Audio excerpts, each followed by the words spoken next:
kind welcome.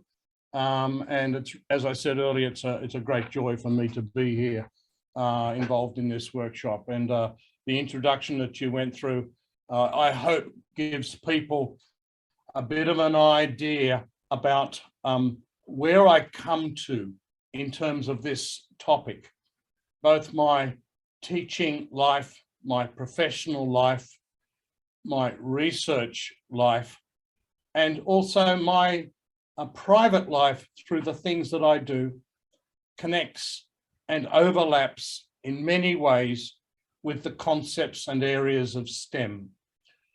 Even though I'm labelled as a professor in education, I still label myself as a teacher. I began my career as a teacher. I still see myself as being primarily a teacher. Indeed, surely that's what professors should be doing, is helping others to understand and learn. And I hope today that some of the things that have driven my experiences and my thinking, my work, are represented in the presentation I want to do today, which is about future learning paradigms, and particularly around the concept of STEAM or STEM, and I'll talk a little bit about that as well. Also, just to remind people, I am from Charles Darwin University. I like to tell the story that Charles Darwin University is the top university in Australia because we are physically located on the top of Australia, quite close to Indonesia. And so that's one of the reasons why I and many of my colleagues have a lot of connections with Indonesia and Indonesia education. Let me just get this to work. Right. So let's first of all maybe say something that you already know, and that is that STEM learning is very important. So when we talk about STEM, you know, we're talking about science, technology, engineering, mathematics, education. It's about the education or the learning within those areas. And it's STEM and those areas is critically important for every person, every individual, and for every community and every country, and indeed for the whole world. And one of the areas where we can recognize the importance of STEM is when we look at work and jobs and occupations. And we know internationally, in Australia and in Indonesia, that STEM areas or occupations are growing rapidly. So there are new jobs being created all the time in these areas. Salaries are going up. There are career options and there are futures within STEM.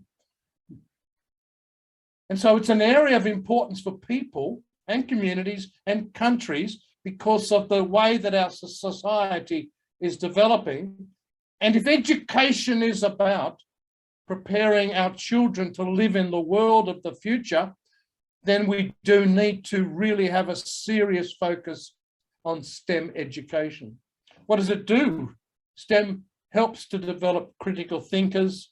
It increases science literacy and all the things within that concept of science literacy. And it enables innovators. Children that have a strong STEM education go on to be people who are leaders within the future society and innovators in the future society. And most jobs of the future, in fact, even now, require an understanding of math, science, IT, and engineering.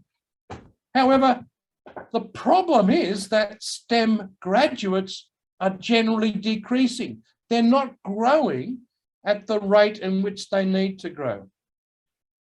And we also, as I've alluded to it in my title, we think about STEAM, S-T-E-A-M, which connects the arts to STEM. Now, the arts bring with them aesthetics, beauty, creativity, and communications. And those things are important because if we only get stuck on engineering and physics and mathematics and forget about the humanity of us as people, those things that make us rich in society, then we lose things rather than gain things. One of the things that STEM or STEAM promotes is what the Vice Rector picked up on, and that is it promotes 21st century skills. These are skills for living, skills for life. And so if we look at the kinds of things that are reflected in 21st century skills, and remember, we are now in the 21st century. We are 20 years into the 21st century. This is the 21st century. Okay, here we might be at the beginning of it, but these skills are important now. Critical thinking, problem solving, analysis, scientific literacy, research skills, creativity, curiosity, imagination, innovation, initiative. Taking initiative is important. Perseverance, self-direction, planning, good communications, both oral and written, leadership, teamwork, collaboration, and particularly digital literacy, things like e-media and internet literacies.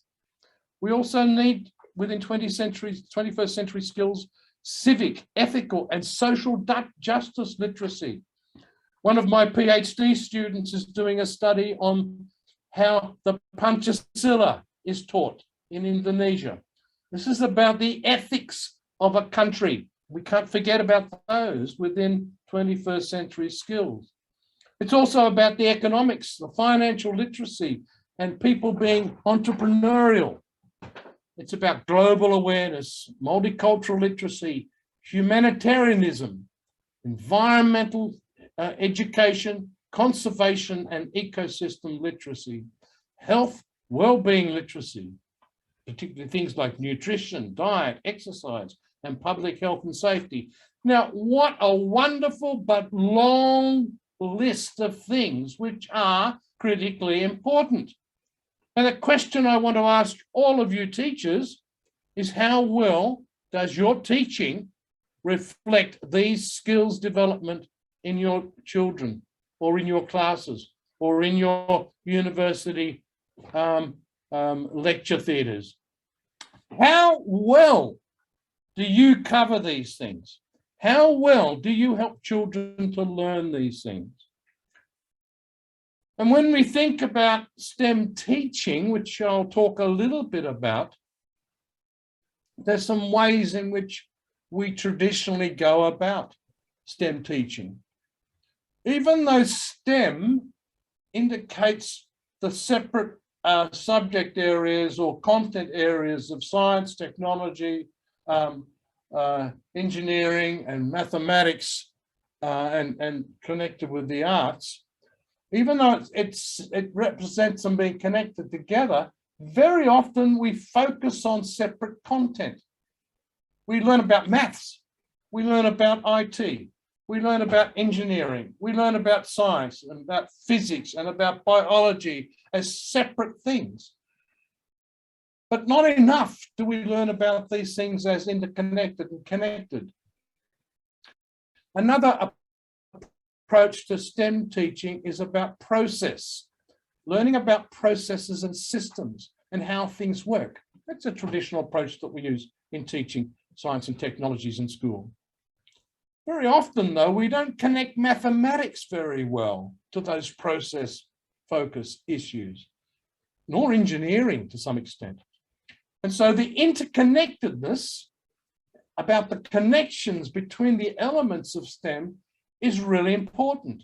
And even though we talk about those things, we mention those things in relation to STEM, I'm not actually convinced that we do that very well at the moment.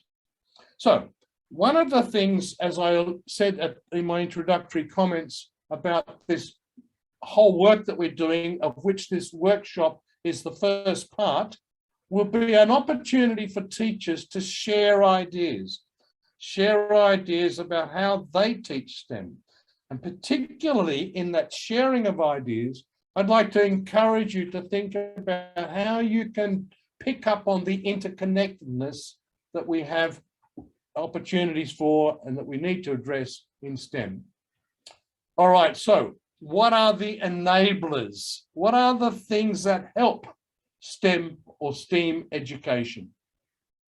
Because actually, in a way, we are in a world where we not only can't avoid dealing with STEM, but it's a world where we are actually encouraged actively to deal with it.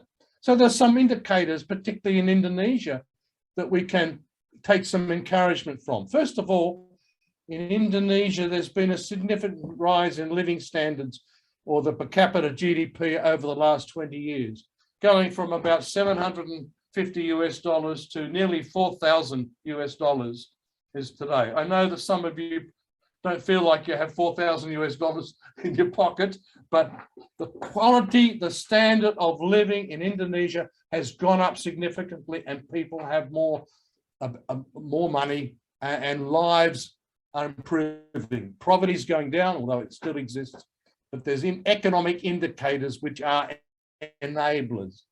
Two, the technology development that's happened in Indonesia is remarkable. So in the year 2000, just over 20 years ago, 1% of the Indonesian population used or had access to the internet. 1%. In your lifetime, in less than your lifetime, in just 20 years, it's gone to 76%. And of that 76%, 95% of those people, about 200 million people, a lot of people, access the internet via their phone. So that's the second enabler. Technology is rushing ahead in terms of availability, and people are accessing it. Big data and collection. We have lots of data, lots of information being collected, and this information leads to opportunities for knowledge generation. So we live in a world now where we can access information. We can do it on the internet. That's a very big source of getting information or data and developing information out of that. But we can get it through other sources as well. But the internet's a very important part of that. And we, of course, we know about the impacts of e-commerce, online purchasing, the use of the internet and other digital technologies for art and for entertainment. And if you go to a movie these days and you see an action movie, it'll be very often be supported by very sophisticated digital technology in order to give the animations and the excitement that you see in movies. All of you online today, I'm certain, use social media every day, because there's over 200 million users, regular users of social media in Indonesia. It's there, it's part of our lives. This is 21st century enablers right there now that are motivating and encouraging and forming our society, including transport and communications and international trade. And some of your online purchases that you might be doing are coming from all over the world. And the communications that we're using today. Isn't this amazing? I'm sitting in an office 5,000 kilometers away from where you are, and I'm having a conversation and presenting information and sharing slides with you, and you can chat with me. I notice there's some chats that have come up on the chat forum already. And there are things like robotics involved in manufacturing and in automation of things that we do in our life. You might not see these things, but they actually affect your lives. If you purchase things that are manufactured these days, it's very common for factories to be using increasingly robotics and even artificial intelligence in their manufacturing and their automotive processes. And of course, even at areas like health, we have a significant enabler around the use of technology to diagnose, to give medication, develop medications, procedures, and also biotechnology, enriching our lives. But the health impact through technology is also making people have better lives, healthier lives, longer lives, lives in which they can engage in doing things like learning and development. And these are enablers for STEM education. They enable, but they also then require STEM education. So what about this learning paradigm situation? The paradigm is really a way in we look at something, or we understand something, or we view something. Who remembers seeing this movie, Back to the Future? One of my favorites. It's an old movie now.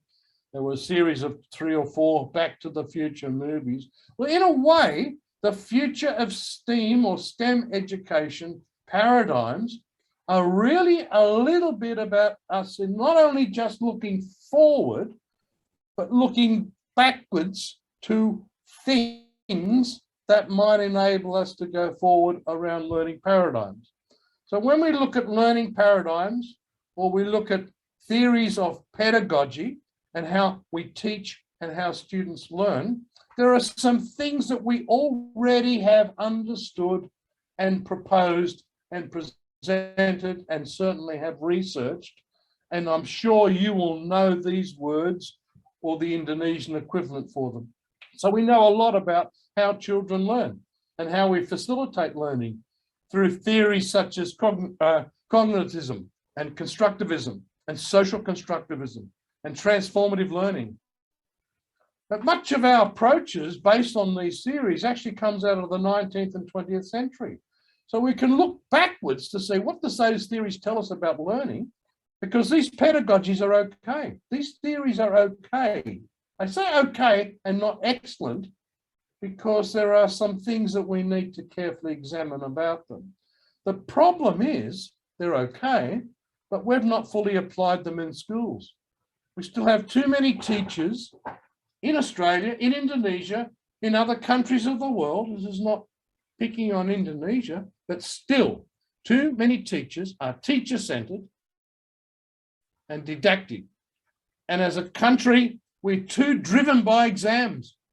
We're controlled by exams which measure learning in a particular way, particularly around facts and being able to answer a multiple choice examination. And these approaches, I believe, aren't really the approaches that we need to have within a 21st century pedagogy.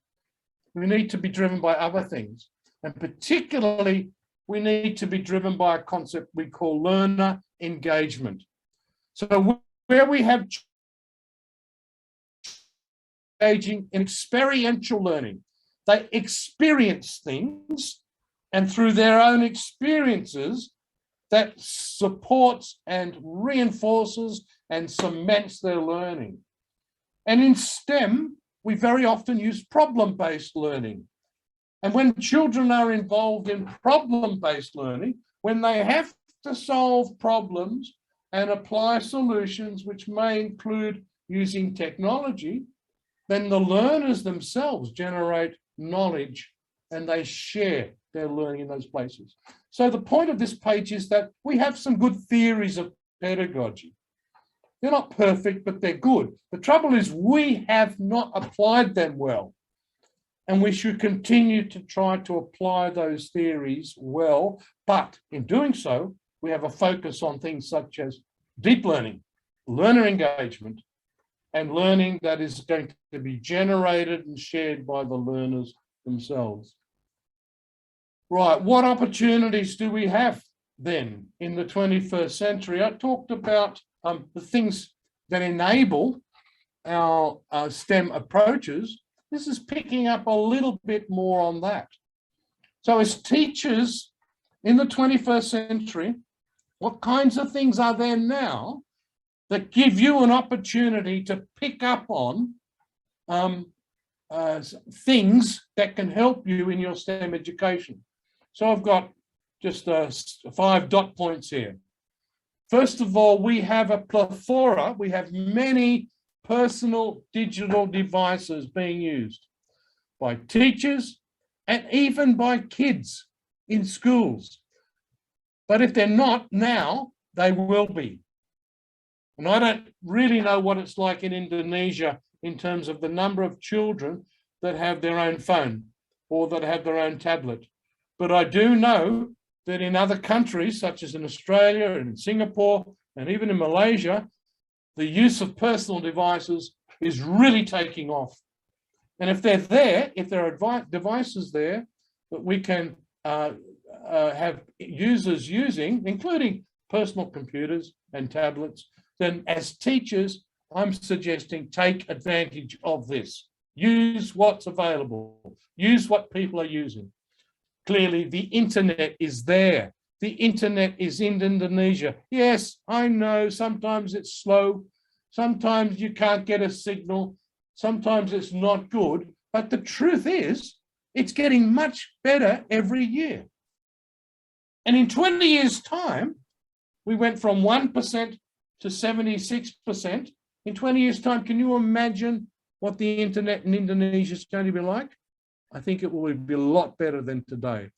So use this. Use the internet personally and professionally as a disruptor, as an enabler to get you engaged in as tools in using for STEM education.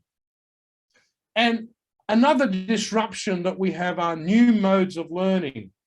So the first time I came to Indonesia to do some work, professional work, was in roughly 2010, I think it was. And I was working on a program called SSQ, Systems Quality Services. And it was about developing, the part I was working on was about developing principles, school principles. And we started by developing courses for school principals. But it didn't take long for us to realize that the mode of teaching and learning that we were putting in place, which required people to come into workshops, a little bit like you're doing today, was going to be very slow and inefficient. It was going to take many years to teach or to train all the school principals. So we quickly developed that into an online program. At the time, people were saying to me, this is not going to work. In Indonesia, we don't do distance education well, despite the fact that you have a very successful university that works in distance education. But we did. And then we went online with this and it was very successful. The last dot point there is both good and bad. It's been terrible, COVID-19. COVID-19 for Indonesia has been shockingly terrible. Many people have died. You know people who have been sick. And you know how scared this has made society. It's disrupted society in such a tremendous way. And yet, despite that terrible thing that's happened to us, there are some opportunities that come out of this, which you've all had to deal with. Because we, as teachers in Indonesia, have had to find new ways of working, new ways of teaching, new ways of working with our children and our classes offline or online when they're at their home. They can't come to school and we can't go to the school. So we had to find new ways of working, and what we did was we used those 21st century disruption technologies that were already there. The internet, personal devices, phones and home computers and so on. And now we're using mixed mode forms of learning. So this workshop that we have here now, I noticed there are some people who are there face to face. I saw them lining up in the lecture theatre, wherever it was. And I was very jealous because they were getting drink and some snacks. I don't have snacks, but that's okay. That's the problem with being online. No such thing as virtual snacks. So we have some people face to face and we have some people online. It's a mix. And some people who are face to face might at another time be online. And some people, some of your students learning might be like that as well. And in fact, mixed mode forms of learning is not new. You remember when you went to university and you were studying on campus, And you would go to classes and listen to the professor about talking like I'm doing today. But after the class, you would walk out and you would talk to your colleague, your fellow student, and you might say something like, what was he talking about? And the other student will say, I don't know, I think it was about this. Oh, come on, let's talk. Let's have a conversation so we can try to understand the topic. Did you do things like that? I think so. You did things offline, out of class, at home, in the bus, and you read and so on. Okay, so there are different forms of learning that we can apply. COVID's been terrible, but it actually opens up opportunities for us. So what, it's been hard for me to read my own slide. So what are the blocks to become a future, of becoming a future-focused STEAM teacher? What are the blocks to this? What are the blocks to changing to being a good 21st century STEAM teacher? Well, I reckon these are the main blocks. One, unwillingness to change. Sadly, teachers are very slow to change. Sadly, teachers find it hard to change what they do. Sadly, some teachers are unwilling to change. And the truth is that teaching and learning cultures are difficult to change. It's really hard to bring about change in the way we teach and the way that students learn.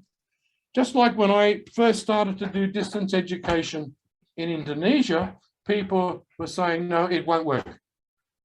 We have to have workshops. People have to come to face-to-face activities, otherwise it won't work. No matter what I said, people would say that to me. I'm sure some of you people today still think like that. I understand that. But one of the things we have to do, which you are doing because you are participating in this workshop, is be willing to change. Second block is slow to keep up. This is hard. I'm an old man. Next year, I'm 70. And I've been involved in technology all my life. And it's really hard to keep up. But we have to. We have to keep trying. We have to engage and immerse ourselves in order to keep up. So that can be a block. 3, there's the lack of leadership, creativity, and innovation. Sadly, some of our leaders are some of the problems in being slow to change or not keeping up. Some of our politicians, some of our senior leaders find it difficult to change. So we need to encourage our leaders. We need to encourage our politicians about the need for us to be given good leadership about change, particularly around creativity and innovation. 4th point, very often teachers will wait for someone else to act. I'm not going to try this new technology. I want to see the other teachers try it first. I want to make sure it works before I try it. I'm scared, or I don't know, I'm nervous, whatever the excuse might be. You know, that's understandable. I understand that. But, you know, someone has to take the lead. And you teachers involved in this workshop, by being involved in this, have already put your hand up to take the lead. And I want to encourage you to be the leaders for others and to be encouraged to follow. And the final point is what I call an excuse. People will say things like, there are problems with the technology. I can't afford the computer. I can't afford the connection. It's too slow. It doesn't work. The technology keeps failing. People will say these things, and partly they're true, partly there are problems, partly there are issues. But with any technology, they can be addressed, and they need to be. So don't let the excuses become a block, okay? I'm asking a question now. So I've presented an idea of a brave new world. I haven't talked about AI. I haven't talked about robots yet. But the question I'm asking is, will artificial intelligence replace teachers? You know, I asked this question of myself some years ago. because I'm a teacher. I love teaching. And I don't know that I want a robot taking over my job or AI taking over my job. The question I ask you now is, will AI replace teaching? And the answer is no. No, it hasn't. However, wait for it.